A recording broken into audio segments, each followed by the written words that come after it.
چونکہ آپ نے آخری لمحات سیدہ عائشہ کے حجرے میں گزارے تھے، اس لیے یہی فیصلہ ہوا کہ آپ کو یہیں اسی حجرے میں دفن کیا جائے، چنانچہ آپ وہیں مدفن ہیں۔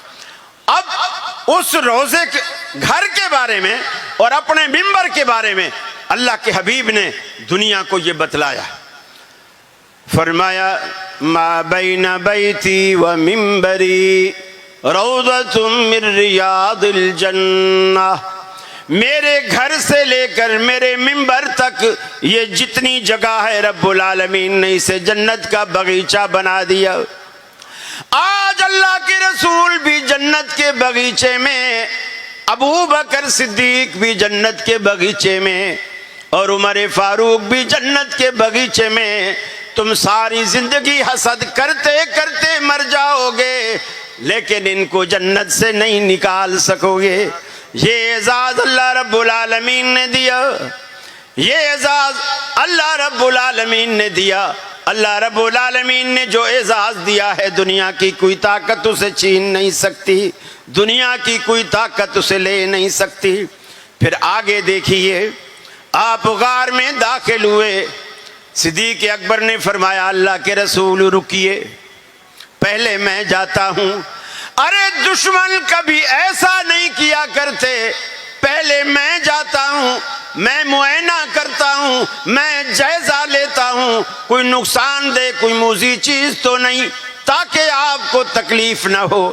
ایسا صرف محب کر سکتا ہے، دشمن کبھی ایسا نہیں کرتا۔ صدیق اکبر اندر داخل ہوئے، صفائی کی، غار کی صفائی کرنے کے بعد اللہ کے حبیب کو بلایا، جو سوراخ نظر آئے اپنا کپڑا پھاڑ کر سوراخ بند کیے، ایک سوراخ میں اپنی ایڑی بھی ڈال دی، رحمت عالم کو بلایا۔ ارے بستر پر سونے والے کی فضیلتیں تو تمہیں زبانی یاد ہیں، ارے جس کی گود کو نبی مکرم نے بستر بنایا اس کی فضیلت تم کیوں بھول جاتے ہو۔ رحمت عالم نے صدیق اکبر کی ران پر سر مبارک رکھا، سر مبارک رکھ کر آپ نے آرام فرمایا۔ صدیق اکبر بیٹھے ہیں، صدیق اکبر بیٹھے ہیں، ایڑی جس جگہ رکھی ہوئی ہے وہاں سے اس وقت بھی معلوم ہوتا ہے کوئی کالا سانپ تھا۔ آج بھی دنیا میں کالے سانپ موجود ہیں جو صدیق کو آج بھی ڈسنا چاہتے ہیں، اس وقت بھی اللہ رب العالمین نے بچایا، آج بھی رب العالمین آپ کی حفاظت کرے گا۔ آپ درد کے مارے رو پڑے، آنکھوں سے اتھرو گر گئے، آنسو جب ٹپکے تو رسول اکرم کے رخسارے پر گرے، آپ بیدار ہو گئے۔ فرمایا صدیق کیا بات؟ عرض کی اللہ کے رسول اس غار کے اندر سوراخ میں جہاں میں نے پاؤں رکھ رکھا ہے کوئی موذی جانور ہے، مجھے اس نے ڈس دیا۔ رحمت عالم صلی اللہ علیہ وسلم نے لعاب مبارک، ارے وہی لعاب مبارک جو خیبر کے موقع پر سیدنا علی المرتضیٰ کی آنکھیں دکھتی تھیں، سیدنا علی المرتضیٰ کی آنکھوں میں لگایا، ان کی آنکھیں ایسے ہو گئیں جیسے کبھی تکلیف ہوئی ہی نہ ہو۔ اللہ کے رسول نے صدیق اکبر کی ایڑی پر وہی لعاب مبارک لگایا، زہر ایسے کافور ہو گیا جیسے کسی جانور نے کاٹا ہی نہیں، جیسے زہر نے کوئی اثر کیا ہی نہیں۔ اللہ رب العالمین نے پھر آگے چل کر جب کفار ڈھونڈتے ڈھونڈتے غار کے دہانے پر آ گئے، آپ اندر سے دیکھ رہے ہیں غار کے اندر اندھیرا ہے، اوپر کافر کھڑے ہیں، پاؤں نظر آ رہے ہیں۔ صدیق اکبر رسول اکرم صلی اللہ علیہ وسلم سے فرماتے ہیں اللہ کے حبیب یہ جو کافر اوپر کھڑے ہوئے ہیں اگر انہوں نے ذرا سا غور سے بھی نیچے دیکھ لیا ہم نظر آ جائیں گے۔ اللہ کے رسول نے کیا فرمایا؟ بڑا فرق ہے نبی مکرم صلی اللہ علیہ وسلم کے اشاروں میں اور موسیٰ علیہ السلام کے اشاروں میں بڑا فرق۔ موسیٰ علیہ السلام جب فرعون کی دربار سے بھاگے، مقابلہ جیتنے کے بعد، اپنے آسے کا کرشمہ دیکھنے کے بعد، جادوگرو جب ایمان لے آئے، آپ ان کو لے کر جب فرعون کے دربار سے باہر نکلے، اب پیچھے فرعون کا لشکر بھی آ گیا، آگے دریا بھی آ گیا، تیرنا وہ نہیں جانتے۔ سارے کے سارے جادوگر جو نئے نئے مسلمان ہوئے تھے کہنے لگے موسیٰ تو نے تو ہمیں مروا دیا۔ پنجابی میں کہتے اگے دریا دیاں موجاں نے پیچھے فرعون دیاں فوجاں نے، جاویے تے کتھے جاویے۔ آگے دریا کی موجیں ہیں پیچھے فرعون کی فوجیں ہیں، اے موسیٰ تو نے تو ہمیں مروا دیا، تو نے تو ہمیں پھنسا دیا۔ اس وقت موسیٰ علیہ السلام نے ایک جملہ کہا، کلا ہرگز نہیں، انما یا ربی، ہرگز نہیں، کوئی بھی ہم سے کوئی نقصان ہمیں نہیں پہنچا سکے گا، انما یا ربی، میرا رب میرے ساتھ۔ رب کی نسبت اپنی طرف کی، لیکن جب صدیق اکبر رضی اللہ تعالیٰ عنہ نے غار میں رحمت عالم سے کہا یہ تو بالکل سر پہ کھڑے ہیں، ذرا سا غور کریں گے تو دیکھ لیں گے، اللہ کے حبیب نے یہ نہیں فرمایا انما یا ربی، آپ نے فرمایا لا تحزن ان اللہ معنا، اے ابو بکر اللہ رب العالمین کا ساتھ تجھے بھی نصیب ہے مجھے بھی نصیب ہے، اللہ ہم دونوں کے ساتھ۔ موسیٰ علیہ السلام نے فرمایا تھا اللہ میرے ساتھ ہے، رحمت عالم نے یہاں سرٹیفکیٹ دیا صدیق اکبر کو، جیسے اللہ میرے ساتھ ہے ایسے تیرے ساتھ بھی ہے، ان اللہ معنا لا تحزن، ابو بکر غم نہ کر، تو یہاں اکیلا نہیں ہے میں یہاں اکیلا نہیں ہوں، ہم دونوں کے ساتھ ہمارا رب ہے، اور جسے رب رکھے تو کون چکھے۔ اللہ جس کی حفاظت کرے دنیا کی کوئی طاقت اسے کچھ اس کا بگاڑ نہیں سکتی، اس کا کچھ بگاڑ نہیں سکتی۔ پھر آپ دیکھیے نبی کریم صلی اللہ علیہ وسلم دنیا سے جب رخصت ہو گئے اور خلافت کی بات ہے، خلافت پہ جھگڑا ہوا، تنازع ہوا، اور تنازع یہ ہوا کہ ہم کس کو خلیفہ بنائیں۔ صحابہ کرام میں 3 گروہ کھڑے ہو گئے۔ ایک گروہ کہنے لگا مہاجر، ان میں سے بندہ کھڑا ہو کر کہنے لگا خلیفہ ہم میں سے ہوگا، یعنی مہاجر خلیفہ ہوگا۔ انصار کہنے لگے نہیں، خلیفہ ہم میں سے ہوگا۔ دونوں کی تکرار ہو گئی۔ ایک تیسرا گروہ بیچ میں پیدا ہوا جو بظاہر ایسا لگتا تھا کہ یہ کوئی منصف مزاج ہے۔ انہوں نے کہا میاں کیوں لڑتے ہو، 2 خلیفے بنا لو، ایک مہاجروں کا وہ مہاجر ہو، ایک انصاریوں کا جو انصاری ہو، لڑائی ختم، 2 خلیفے بنا لو۔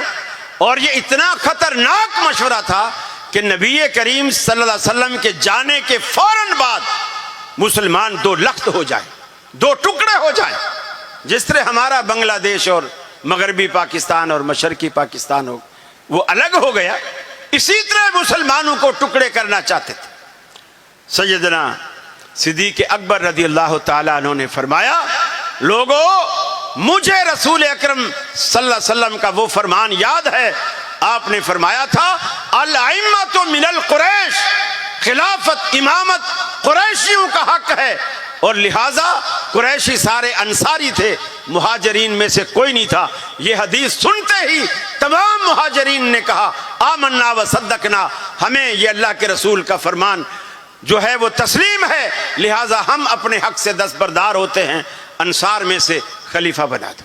نبی کریم سے محبت کرنے والے، نبی کی حدیثوں سے محبت کرنے والے، نبی کے فرامین سے محبت کرنے والے، ایک بڑا اختلاف ہوا نبی کریم صلی اللہ علیہ وسلم کو غسل کیسے دیا جائے، کپڑوں سمیت دیا جائے یا جس طرح عام میت کے کپڑے اتار کر غسل دیا جاتا ہے اور بعد میں کچھ لوگ باہر سے چادریں لے کر پردے لے کے کھڑے ہو جاتے ہیں اور غسل دیتے ہیں، نبی مکرم کو غسل کیسے دیا جائے۔ سارے صحابہ پریشان ہیں کہ ہم نے رسول اللہ صلی اللہ علیہ وسلم کی حیات مبارکہ میں آپ سے یہ مسئلہ پوچھا ہی نہیں، ہم پوچھ لیتے آج اس کا حل ہو جاتا، سارے پریشان۔ اللہ رب العالمین نے ایک عجیب حل پیش کیا، وہ جو لوگ غسل دینے کے لیے کھڑے تھے سب پر اللہ رب العالمین نے غنودگی طاری کر دی، کھڑے سو گئے، سب پر غنودگی طاری ہو گئی، اور اسی غنودگی میں اللہ رب العالمین نے تمام لوگوں کے دلوں میں یہ بات القاء کر دی کہ نبی مکرم کو غسل ان کے کپڑوں سمیت دیا جائے۔ چنانچہ جب بیدار ہوئے، ہر صحابی کی زبان پر تھا نبی مکرم کو غسل کپڑوں کے ساتھ دیا جائے، کپڑے نہ اتارے جائیں۔ تو نبی کریم سے محبت کرنے والے وہ صحابہ کرام، اللہ رب العالمین بھی ان کے ساتھ ان کی قدم قدم پر رہنمائی کی، اور صحابہ کرام نے قدم قدم پر رسول اللہ صلی اللہ علیہ وسلم کی محبت کو ایسا جگایا، اپنے ایک ایک ادا سے دنیا کو بتایا کہ ہم جیسی محبت دنیا میں کوئی کر ہی نہیں سکتا۔ آج ہم یہی مثال دیتے ہیں، لوگ کرتے ہیں نا، کسی کے 10 دن ہیں سال میں، کسی کے 12 دن ہیں سال میں، ہم کہتے ہیں نبی کی محبت 10-12 دنوں کی محتاج نہیں ہے، نبی کی محبت وہ ہے جو صحابہ کرام نے کر کے دکھائی ہر وقت، حتیٰ کہ صلح حدیبیہ کے موقع پر کفار کے نمائندے آپ کے پاس آئے بیٹھے ہیں، معاہدہ لکھا جا رہا ہے، اس وقت رسول اکرم صلی اللہ علیہ وسلم نے وضو فرمایا، صحابہ نے وضو کیا، صحابہ نے وہ منظر پیش کیا کہ ان کے جو نمائندے آئے ہوئے تھے وہ دنگ رہ گئے۔ وہ کیا منظر تھا؟ وضو کراتے ہیں، پانی کا ایک قطرہ بھی زمین پہ نہیں گرنے دیتے، کسی کا ہاتھ آ جاتا ہے بڑے فخر سے اس کو جسم پر مسلتا ہے، منہ پر مسلتا ہے، پاؤں دھوتے ہیں تو پانی نہیں گرنے دیتے، آپ لعاب دہن تھوکتے ہیں تو کوئی زمین پہ نہیں گرنے دیتا، کسی صحابی کا ہاتھ آگے آتا ہے اور فخر سے اپنے جسم پر ملتا ہے۔ وہ نمائندے حیران اور پریشان ہو کر جا کر کہنے لگے اپنے کفار سے، اگر ہمارا مشورہ مانو، ان کو ان کے حال پہ چھوڑ دو، اللہ کی قسم ہم بادشاہوں کی بڑی بڑی درباروں میں گئے ہیں، بڑے بڑے بادشاہوں کے پاس گئے ہیں، جو محبت ہم نے محمد عربی صلی اللہ علیہ وسلم کے ماننے والوں میں دیکھی ہے، وہ عزت اور وہ احترام، وہ محبت، وہ عقیدت ہم نے بادشاہوں کے ہاں بھی نہیں دیکھی۔ یہ صحابہ کرام نے قدم قدم پر دنیا کو بتلایا اور محبت کرنے کا حق ادا کیا، اور دنیا کو بتلایا کہ نبی سے محبت کرنی ہے تو ایسی کرو۔ آج دیکھو دنیا میں محبت کیسے ظاہر ہوتی ہے کہ جی یہ نالین مبارک ہے، کسی نے سونے کی بنوائی ہے، کوئی غریب ہے تو اس نے سونے کا پانی چڑھوا لیا ہے، اور ایسا چین چھبیلا بنایا ہے۔ نبی کریم صلی اللہ علیہ وسلم ایسے جوتے استعمال کرتے تھے، نگ لگے ہوئے ہیں، پتہ نہیں کیا کچھ لگا ہوا، کیا کچھ اس میں لگا ہوا ہے۔ کوئی اب تو یہ ہمارے اعتراضات کرنے سے، وہابیوں کے اعتراضات کرنے سے کچھ سیدھے ہو گئے ہیں۔ ابتدا میں جب یہ بدعت نکلی، رسول اللہ صلی اللہ علیہ وسلم کی نالین مبارک پر رسول اللہ صلی اللہ علیہ وسلم کا اسم گرامی، نام مبارک اس کے اندر لکھا ہوا ہوتا تھا۔ ہم نے اعتراضات کیے کہ اگر تمہارا، اے مولوی صاحب، اگر تیرے جوتے پر تیرا نام لکھا جائے، تیرے باپ کے جوتے پر تیرے باپ کا نام لکھا جائے، تو خوش ہوگا؟ تمہیں شرم نہیں آتی؟ نبی کا یہ احترام ہے کہ نبی مکرم کی نالین مبارک پر تم نبی کا نام لکھتے ہو۔ 12 ربیع الاول کو کیک کاٹیں گے صرف عیسائیوں کی محبت میں اور عیسائیوں کی سنت پہ عمل کرتے ہوئے۔ جی وہ بھی تو عیسیٰ علیہ السلام کا کیک کاٹتے ہیں، ہم کوئی ان سے پیچھے؟ کیک کاٹیں گے، بیچ میں محمد صلی اللہ علیہ وسلم یہ بڑا بڑا لکھیں گے، اور چھری پھر اسی پہ چلائیں گے، چھری اسی نام مبارک پر چلائیں گے۔ میرے بھائیوں، محبت وہ ہے جو صحابہ نے کر کے دکھائی۔ ساری زندگی کبھی کیک نہیں کاٹا، کبھی رسول اللہ صلی اللہ علیہ وسلم کی نالین مبارک سینے پر نہیں سجائی، کبھی اوپر پگڑی پر نہیں لگائی، کبھی اس کو انگوٹھی میں نہیں سجایا، کبھی کچھ نہیں کیا۔ اور میرے بھائیوں، ہندی کا ایک مقولہ ہے، ہندی کا مقولہ یہ ہے، بنیے سے سیانہ سو باولا، یہ اردو میں بھی مستعمل ہے۔ ہندو بنیے کاروبار میں بڑے مشہور ہوتے ہیں، آپ کا مٹھی بھی ماشاءاللہ ہندوؤں سے بھرا ہوا ہے، کاروبار میں بڑے مشہور ہے۔ مقولہ یہ بنایا گیا، اگر کوئی شخص یہ کہتا ہے میں ہندو بنیے سے کاروبار میں زیادہ تیز ہوں تو وہ پاگل ہے، اور سیم یہی بات میں کہتا ہوں، آج دنیا میں اگر کوئی کہتا ہے میں صحابہ سے زیادہ محبت حضور سے رکھتا ہوں تو وہ پاگل، اس کی عقل ٹھکانے نہیں ہے۔ یہ ممکن ہی نہیں ہے کہ صحابہ کرام سے بڑھ کر کوئی نبی کریم صلی اللہ علیہ وسلم کا سچا عاشق ہو سکے۔ میرے بھائیوں، نبی کی محبت صحابہ کرام سے سیکھو۔ اللہ رب العالمین نے جو آپ کو آج دین دیا ہوا ہے، آپ دین اسی طرح سیکھو جس طرح صحابہ نے سیکھا تھا۔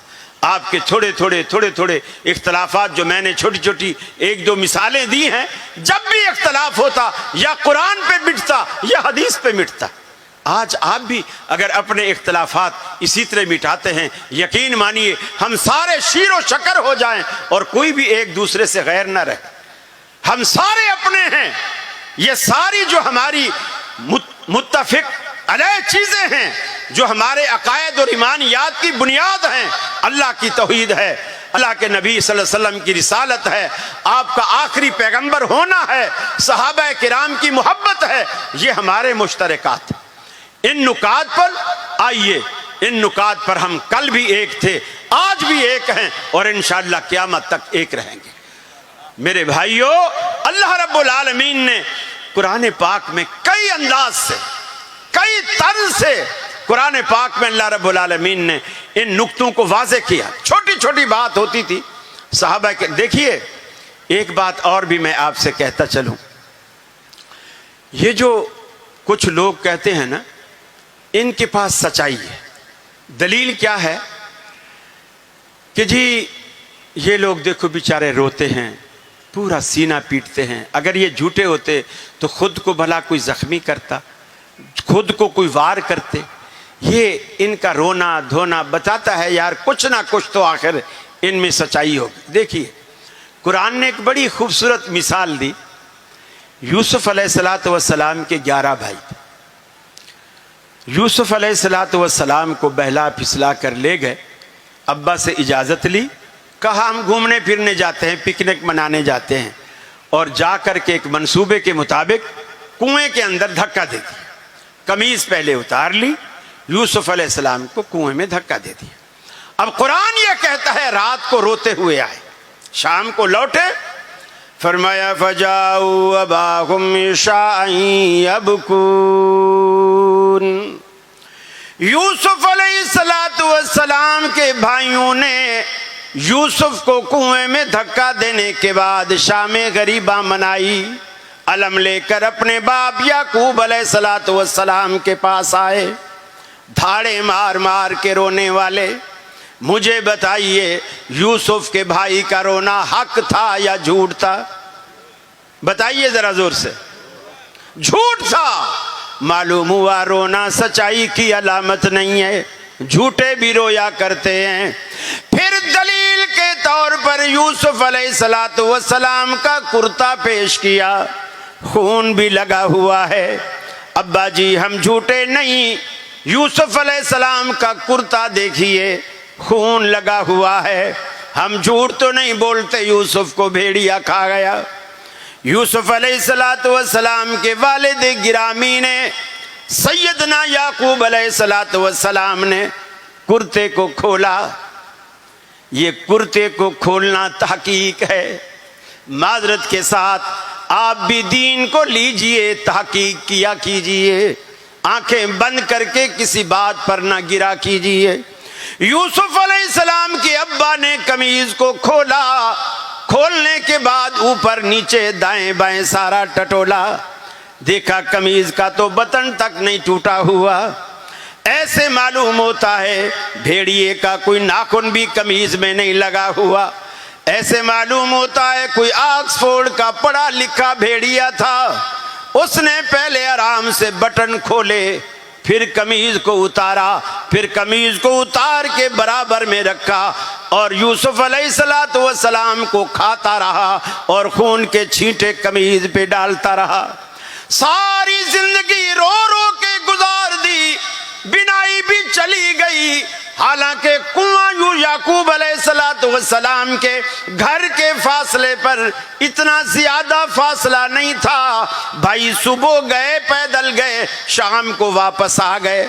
اللہ رب العالمین نے آپ کو نہیں بتلایا، جب تک اللہ نے نہیں بتلایا تو یعقوب علیہ السلام کو بھی پتہ نہیں چلا کہ میرا بیٹا یوسف کنویں میں موجود ہے۔ روتے رہے حتیٰ کہ اپنی بینائی بھی گنوا بیٹھے، اور جب سینکڑوں اور ہزاروں میلوں کے فاصلے فاصلے پر یوسف علیہ السلام مصر کے بادشاہ بن گئے۔ آج اتنے سالوں کے بعد باپ نابینا ہو گئے یوسف کے غم میں، آج اتنے سالوں کے بعد یوسف کے بھائی یوسف علیہ السلام کا کرتا لے کر کے چلے۔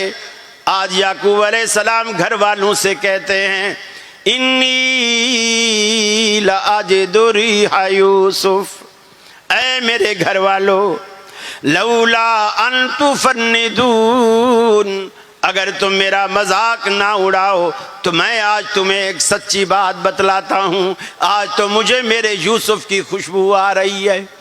اللہ بتلائے تو ہزاروں میلوں سے خوشبو آ جائے، اور رب العالمین راز رکھے تو گھر کے قریب زندہ یوسف موجود ہے، یعقوب علیہ السلام کو خوشبو نہیں آتی۔ یہ سارے راز رب العالمین کے پاس ہے۔ وہ عقیدہ رکھو جو صحابہ کرام کا تھا، ہر بات کو تحقیق کر کے مانو، جو آئے جو بات دے کر کے چلا جائے، ہر بات پہ آنکھیں بند کر کے نہ گرا کرو، بات کو کھنگالا کرو، بات کو پرکھا کرو۔ سیدنا فاروق اعظم رضی اللہ تعالی عنہ کے دربار میں حضرت ابو موسیٰ اشعری رضی اللہ تعالی عنہ تشریف لائے، آپ کے دفتر میں تشریف لائے، دور کھڑے ہیں، السلام علیکم کہا۔ حضرت عمر مصروف ہیں، آواز آ رہی ہے مگر جواب کی طرف توجہ نہیں۔ دوسری دفعہ السلام علیکم کہا، سیدنا فاروق اعظم لکھنے پڑھنے میں مصروف ہیں، جواب نہیں دیا۔ تیسری دفعہ السلام علیکم کہا، سیدنا فاروق اعظم نے جواب نہیں دیا اور وہ چلے گئے۔ چلے کیوں گئے؟ یہ بھی صحابہ کرام نے ہمیں سکھلایا، کسی کے دروازے پر جاؤ 3 دفعہ بیل دو، 3 دفعہ یا سلام کرو، اگر اندر سے جواب آتا ہے تو ٹھیک، اگر جواب نہیں آتا تو واپس چلے جاؤ۔ اور آج گھنٹی پہ انگوٹھا رکھیں گے، جب تک گھر والا باہر نہ نکلے یا گھنٹی جل نہ جائے تب تک ہاتھ رکھے ہی رہیں کہ ہم تجھے باہر نکال کے چھوڑیں گے۔ سیدنا فاروق اعظم جب وہ چلے گئے حضرت ابو موسیٰ، ان کو خیال آیا کہ ابھی کوئی آیا تھا، مجھے سلام بھی کر رہا تھا، کون تھا؟ لوگوں نے کہا ابو موسیٰ اشعری تھے، انہوں نے آپ کو 3 دفعہ سلام کیا، آپ نے جواب نہیں دیا، وہ چلے گئے۔ اچھا بلاؤ ابو موسیٰ، بلایا۔ آپ کیوں چلے گئے؟ کہا کہ رسول اللہ کا فرمان ہے کہ 3 دفعہ سلام کرو، اگر وہ جواب دے دے تو اس کے پاس چلے جاؤ، اگر وہ جواب نہ دے تو سمجھ جاؤ کہ وہ تمہیں ملنا نہیں چاہتا، اب اسے مجبور نہ کرو۔ میں اس حدیث کی روشنی میں چلے گئے۔ اب یہ سیدنا فاروق اعظم اتنے بڑے عالم ہیں، اتنے بڑے عالم کہ اللہ کے رسول نے خود ایک دفعہ خواب دیکھا اور فرمایا میں نے لوگوں کو دیکھا کرتے پہنے ہوئے ہیں، کسی نے گھٹنے تک، کسی نے پیٹ تک، کسی نے سینے تک، میں نے عمر کو دیکھا ہے سر سے لے کر ٹخنے سے نیچے تک ان کا کپڑا جا رہا ہے اور پورے کا پورا جسم اس کپڑے کے اندر چھپا ہوا ہے۔ صحابہ نے کہا اللہ کے رسول آپ اس کی کیا تعبیر دیتے ہیں؟ آپ نے فرمایا اس کی تعبیر عمر کا علم ہے، عمر کو اللہ نے اتنا علم دیا ہے کہ پورے کا پورا عمر اس علم کے اندر ڈھانپا ہوا ہے، اس علم کے اندر چھپا ہوا ہے۔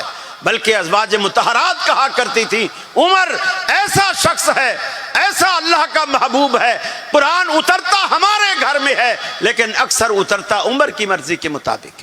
یہ شرف اللہ نے ان کو دے رکھا تھا، اس کے باوجود یہ حدیث انہیں معلوم نہیں، یہ حدیث جو ابو موسیٰ نے سنائی یہ اس وقت معلوم نہیں، چونکہ 24 گھنٹے کوئی بھی ایک صحابی نبی مکرم صلی اللہ علیہ وسلم کے ساتھ نہیں رہتا تھا۔ کوئی جنگ میں ہوتا تھا، مسجد نبوی میں ساتھ نہیں ہے، کوئی مسجد نبوی میں ساتھ ہے، جنگ میں ساتھ نہیں ہے، اور جو بات آپ نے جنگ میں کہی وہ ان لوگوں نے سنی جو جنگ میں تھے، جو بات آپ نے مسجد میں کہی ان لوگوں نے سنی جو مسجد میں تھے، جو بات آپ نے گھر میں کہی وہ ازواج مطہرات نے سنی۔ تو یہ ہر وقت 24 گھنٹے ہر صحابی آپ کے ساتھ نہیں ہوتا تھا۔ جب ابو موسیٰ نے حدیث بیان کی، حضرت عمر نے انکوائری کرائی کہ آپ گواہ لاؤ۔ وہ ابی بن کعب کے پاس گئے کہ عمر فاروق دلیل مانگتے ہیں مجھ سے اور مجھ سے کہتے ہیں دلیل دو۔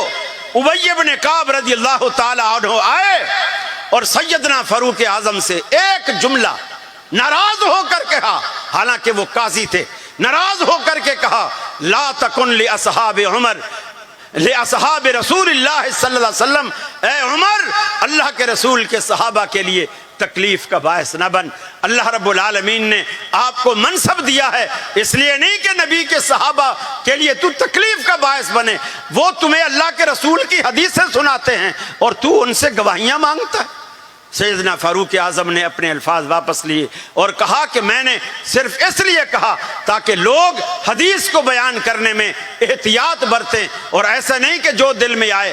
اور آج بھی یہ اصول ہے، جتنے محدثین ہیں وہ جب رجال کی کتابوں میں جرح کرتے ہیں، کسی پر تنقید کرتے ہیں، کسی کا حساب و کتاب چیک کرتے ہیں، تو وہ صرف تابعی تک جاتے ہیں۔ کلہم صحابہ کے صحابہ جتنے ہیں کلہم عدول، سارے صحابہ سچے ہیں، ان کی زندگی میں ان کے دامن پہ کوئی داغ نہیں ہے، جو داغ لگائے وہ خود داغدار ہے۔ اسی لیے اللہ نے قرآن میں کہا لعنوا فی الدنیا والآخرہ، ان پر لعنت ہے جو میرے صحابہ پر تہمتیں لگاتے ہیں۔ یہ اس وقت کی بات ہے جب سیدہ عائشہ پر تہمت لگی تھی، اللہ نے فرمایا لعنوا فی الدنیا والآخرہ، ان بدبختوں پر دنیا میں بھی لعنت ہے، آخرت میں بھی لعنت ہے جو پاک دامن عورتوں پر داغ لگاتے ہیں۔ میرے بھائی، اللہ سے دعا ہے اللہ رب العالمین مجھے بھی اور آپ کو بھی عمل کرنے کی توفیق عطا فرمائے۔ آپ کی بڑی محبت، آپ نے دل جمی سے سنا۔ میں سپاہ صحابہ کے ذمہ داران کا، اسٹیج کا بے حد مشکور ہوں۔ انہوں نے مجھے ایک اپنے پن کا مظاہرہ کرتے ہوئے مجھے دعوت دی اور میری معروضات کو بڑی توجہ سے سنا۔ اللہ سے دعا ہے اللہ آپ کو دنیا اور آخرت دونوں جہانوں میں عزت نصیب فرمائے۔ وآخر دعوانا ان الحمدللہ رب العالمین۔ السلام علیکم۔